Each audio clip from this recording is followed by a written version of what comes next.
চলতি মৌসুমে দুর্দান্ত ছন্দে থাকা কিলিয়ান এমবাপ্পে আবারও রিয়াল মাদ্রিদের নায়ক বনে গেলেন। সান্তিয়াগো বার্নাবুতে অলিম্পিক মার্শের বিপক্ষে পেনাল্টি থেকে 2টি গোল করে রিয়ালকে 2-1 গোলের ব্যবধানে জয় এনে দিলেন ফরাসি এই তারকা।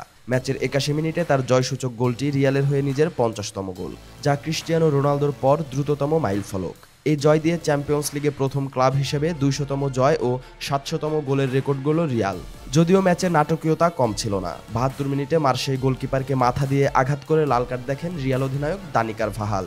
10 জনের দলে পরিণত হয়ে চাপে পড়লেও শেষ পর্যন্ত এমবাপ্পের দ্বিতীয় পেনাল্টি গোলেই জয় নিশ্চিত হয় দলটির। এই ম্যাচে রিয়ালের তরুণ আর্জেন্টাইন মিডফিল্ডার ফ্রাঙ্কো মাস্তান্তুয়ানো গড়েছেন নতুন ইতিহাস। মাত্র 18 বছর 33 দিনে ক্লাবের সর্বকনিষ্ঠ ফুটবলার হিসেবে চ্যাম্পিয়ন্স লিগে অভিষেক করে ছাড়িয়ে গেছেন ব্রাজিলের এনরিককে।